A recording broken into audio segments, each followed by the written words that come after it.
قل اعوذ برب الناس، میں کس کی پناہ مانگتا ہوں؟ توجہ، اے محبوب آپ فرما دیں کہ میں پناہ مانگتا ہوں انسانوں کے خدا کی۔ رب الناس، انسانوں کا خدا۔ مولا میں تیری پناہ میں آنا چاہتا ہوں۔ اور وہ کون ہے انسانوں کا خدا؟ ملک الناس، انسانوں کا بادشاہ بھی ہے۔ الہ الناس، انسانوں کا خدا بھی ہے، معبود بھی وہی ہے، پالنے والا بھی وہی ہے، بادشاہ بھی وہی ہے، عبادت کے لائق بھی وہی ہے۔ اب کس چیز سے پناہ مانگتے ہو؟ من شر الوسواس الخناس، خناس کے، شیاطین کے وسوسوں سے، اس کے بہکاووں سے، ان کے ورغلانے سے پناہ مانگتا ہوں اللہ تبارک و تعالیٰ کی۔ اس پوری سورے میں آپ اگر محسوس کریں گے تو اللہ تعالیٰ نے انسانوں کا ذکر 5 مرتبہ کیا۔ الناس الناس الناس، انسان۔ یہ سمجھنے کی ضرورت ہے کہ انسانوں کے لیے اللہ تبارک و تعالیٰ اتنا مہربان ہے، اتنا مہربان ہے کہ اس کی ساری مخلوقات کے لیے کچھ قانون الگ ہیں، تمہارے لیے قانون الگ ہے۔ قرآن میں بھی اللہ تعالیٰ نے فرمایا کائنات میں کوئی شے ایسی نہیں ہے جو اس کی حمد بیان نہ کر رہی ہو، ساری کی ساری مخلوقات تسبیح بیان کر رہی ہیں۔ لیکن روایت میں یہ بھی ہے کہ اگر کوئی چیز، پرندہ ہو کہ جانور ہو کہ درخت ہو کہ مچھلی ہو، چیونٹی ہو، اگر ایک لمحے کے لیے بھی وہ اللہ کے ذکر سے غافل ہو جائیں تو ان کی موت آ جاتی ہے۔ ان کے لیے یہ قانون ہے۔ درخت اگر ذکر الہی سے ایک لمحے کے لیے غافل ہوا تو اسے سکھا دیا جاتا ہے یا اسے کاٹ دیا جاتا ہے۔ پرندہ شکار ہو جاتا ہے، مچھلیاں پھنس جاتی ہیں اگر ایک لمحے کے لیے ذکر خدا سے غافل ہو جائیں۔ حضرت ذوالنون مصری اپنی بیٹی کے ساتھ سفر میں تھے، سمندر میں، وہ کشتی میں مچھلیاں پکڑ رہے تھے، پکڑ کر کے اپنی کشتی میں ڈال رہے تھے۔ ان کی بیٹی جو پیچھے بیٹھی ہوئی تھی وہ مچھلیاں اٹھا کے پھر سمندر میں ڈال رہی تھی۔ کافی دیر کے بعد جب کنارے پہنچے تو انہوں نے دیکھا مچھلیاں کہاں ہیں۔ بیٹی سے پوچھا تو اس نے کہا کہ میں نے سب ڈال دیا۔ کہا ایسا کیوں کیا؟ کہا آپ نے تو فرمایا جو مچھلی ذکر خدا سے غافل ہوتی ہے وہی شکار ہوتی ہے، تو آپ کی جال میں وہ مچھلیاں آئی جو ذکر خدا سے غافل تھیں، میں نے اس لیے انہیں دوبارہ ڈال دیا کہ مولا ہمیں بار بار مہلت دیتا ہے تو ہم انہیں کیوں مہلت مانتے ہیں۔ اب اندازہ کریں، میں یہ بات اس لیے عرض کر رہا ہوں کہ ان ساری مخلوقات کے لیے قانون تو یہ ہے کہ وہ اگر ذکر خدا سے غافل ہو جائیں تو مر جائیں، جل جائیں یا کٹ جائیں۔ لیکن اے انسانوں، ہمارا حال یہ ہے کہ اس خدا سے غافل رہنے والے کو بھی وہ کھلا رہا ہے، عبادت کرنے والے کو بھی کھلا رہا ہے۔ گناہ کر کے بھی انسان جی رہا ہے، نیکیاں کر کے بھی جی رہا ہے۔ یہ اس کی مہربانی اور رحمت ہے انسانوں پر خاص۔ ابراہیم علیہ السلام کی عادت تھی کہ وہ بغیر مہمان کے کھانا نہیں کھاتے تھے، بغیر مہمان کے ان کے ہاں دسترخوان ہی نہیں بچھتا تھا۔ ایک بار 2 دن ہو گئے کوئی مہمان نہیں آیا، آپ بھی کھانا نہیں کھائے۔ تیسرے دن راستے میں ایک ادھیڑ عمر کا کوئی شخص ملا، مسافر تھا۔ ابراہیم علیہ السلام نے اس سے ریکویسٹ کی کہ میرے گھر آج مہمان بن جا۔ وہ کیسے لوگ تھے کہ زبردستی اپنے گھر مہمان بلاتے تھے۔ مہمان نوازی میں پوری دنیا میں سب سے زیادہ مشہور ابراہیم علیہ السلام کی ذات تھی۔ تو وہ شخص آیا، ابراہیم علیہ السلام نے دسترخوان بچھائے اور کھانے رکھے، کہا اللہ کا نام لو اور شروع کرو۔ تو آنے والے نے کہا میں اللہ کو نہیں جانتا اور نہ ہی میں مانتا ہوں، میں اللہ کا نام لینے والا نہیں ہوں۔ تو ابراہیم علیہ السلام نے دسترخوان کھینچ لیا اور کہا اٹھ کر جا تو چل، اس لیے کہ میرے گھر کا ہر لقمہ اللہ کے نام سے ہی جائے گا۔ دسترخوان کھینچ لیا، وہ شخص چلا گیا۔ رب تبارک و تعالیٰ کی طرف سے وحی آئی، ابراہیم آج تمہارے دسترخوان پر اس نے میرا نام نہیں لیا، تم نے دسترخوان کھینچ لیا، پچھلے 50 سال سے وہ میرا نام نہیں لیتا، میں ہر وقت اسے کھلا رہا ہوں۔ انسانوں کا خدا اور ہے، یعنی انسانوں کے خدا جس کو ہم اس طور پر تصور نہ کریں کہ وہ سخت قسم کا ہمیشہ تمہارے لیے عذاب ہی لے کر بیٹھا ہے۔ نہیں میرے عزیزو، وسعت رحمتی کل شیء، قرآن کہتا ہے، اللہ فرماتا ہے میری رحمت نے ہر چیز کو گھیرے میں لے لیا ہے۔ اگر وہ ہم پر رحم نہ کر رہا ہوتا تو پھر ہمارے ہر گناہ پر آج پکڑ کر رہا ہوتا، ہر ایک گناہ کے بدلے ایک ایک نعمت چھین لیتا ہم سے، لیکن ایسا نہیں ہوا ہے۔ عدل تو یہی ہے، انصاف تو یہی ہے کہ اس کی زمین ہے، اس کا آسمان ہے، اس کی ہوا ہے، اس کی کائنات ہے، اور اسی کی کائنات میں رہ کر بندہ جب اسی کی نافرمانی کر رہا ہے تو پھر انصاف تو یہ چاہتا ہے کہ نافرمانی کرنے والے کی پکڑ کی جائے. اگر تم ایک نماز نہیں پڑھے تو ناک کاٹ دی جائے گی، دوسری نہیں پڑھو گے تو دانت توڑ دیے جائیں گے، تیسری نہیں پڑھو گے تو ہاتھ توڑ دیے جائیں گے. کیا ایسا ہو رہا ہے؟ نہیں ہوتا. تو رب تبارک و تعالی ہم بندوں پر عدل نہیں بلکہ فضل فرما رہا ہے، فضل فرما رہا ہے. دو باتیں عرض کر کے میں اپنی بات کو سمیٹ لیتا ہوں.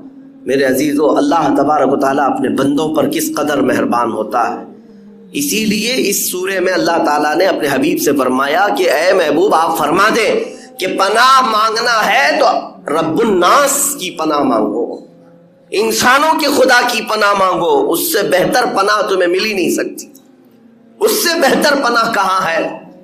ایک بار رسول کریم صلی اللہ تعالیٰ علیہ وسلم مسجد نبوی شریف میں بیٹھے، اپنے گھر سے تاخیر سے آئے اور بیٹھے بیٹھے اکیلے میں ہنسنے لگ گئے، مسکرانے لگ گئے.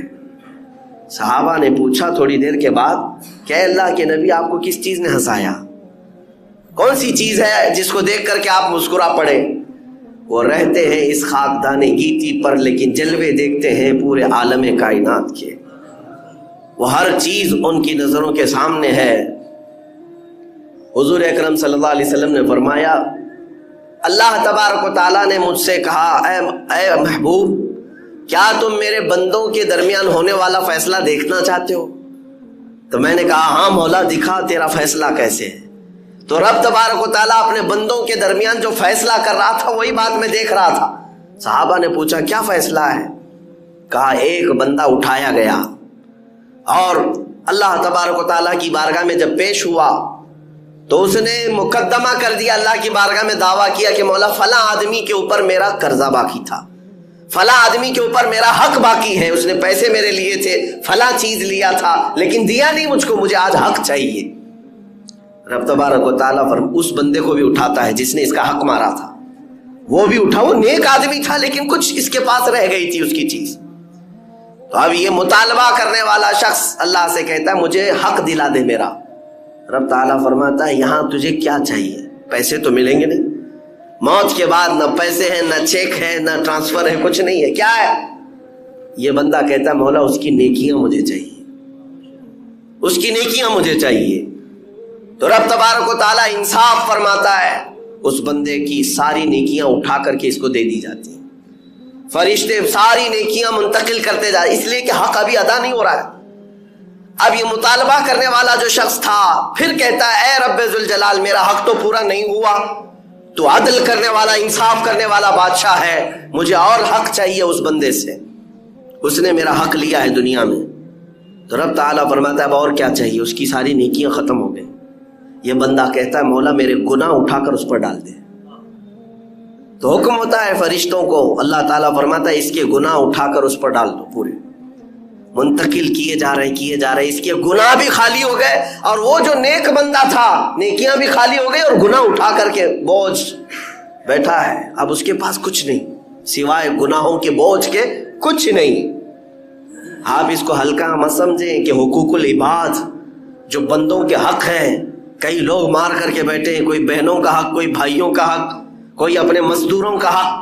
اعلیٰ حضرت فاضل بریلوی رضی اللہ تعالیٰ عنہ نے فرمایا ہے 1 روپیہ اگر کھائے ہو تو بدلے میں تمہیں قیامت کے دن 700 نمازیں دینی پڑ سکتی. 700 نمازیں اگر وہ حق مانگ لیا تو.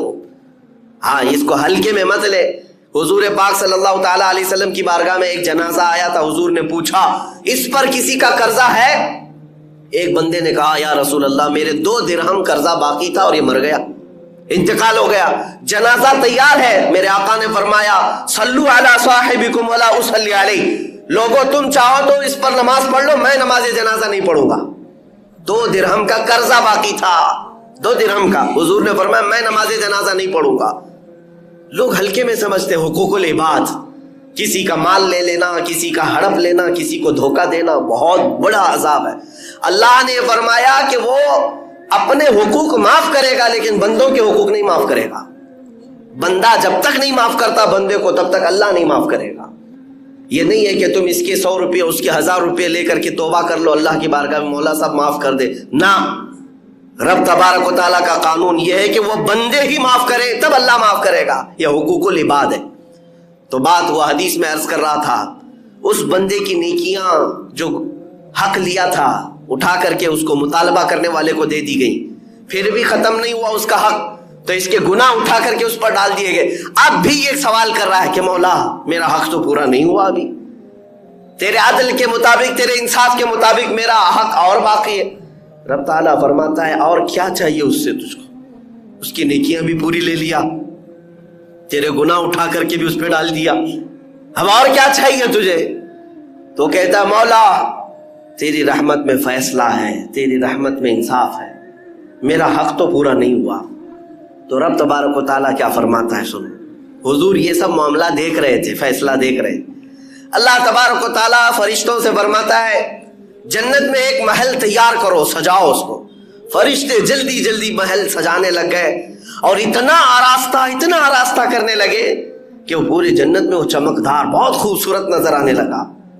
تو یہ بندہ جو مطالبہ کر رہا تھا نا بار بار میرا حق نہیں میرا حق نہیں، یہ اس کو بھی دکھایا گیا وہ محل، یہ دیکھ۔ تو کہنے لگا اتنا خوبصورت محل، اتنا خوبصورت؟ رب تعالیٰ نے فرمایا ہاں۔ کہا کہ کس کا ہے؟ تو اللہ نے فرمایا تیرا نہیں ہے، یہ تیرا نہیں ہے، یہ بنایا جا رہا ہے، یہ بنایا جا رہا ہے۔ اللہ تعالیٰ کریم ہے۔ تو یہ بندہ کہتا ہے کہ مولا یہ کس کے لیے ہے؟ رب تعالیٰ فرماتا ہے اس کے لیے جو اپنے بھائی کا حق معاف کرتا ہے، اس کے لیے ہے جو اپنے بھائی کا حق معاف کرے گا، اس کے لیے میں یہ جنت میں محل بنا رہا ہوں۔ تو یہ فوراً کہتا ہے مولا میرے اس بھائی کا حق میں معاف کرتا ہوں، جو بھی اس کا حق مجھ پر باقی ہے۔ رب تعالیٰ نے اتنا ہی نہیں کہ معاف اس بندے سے کروایا، بلکہ اللہ رب العزت نے فرمایا تو نے معاف کیا، اس کا ہاتھ پکڑ اور ساتھ میں لے کر جنت میں جا۔ یہ ہے رب الناس، انسانوں کا رب، جو ہم پر شفیق ہے اور مہربان ہے۔ یہ بندوں کی آج کیفیت یہ ہے کہ اس مولا کی رحمت کو نہیں دیکھتے، اس کی کرم نوازیوں کو نہیں دیکھتے، اس کے فضل کو نہیں دیکھتے۔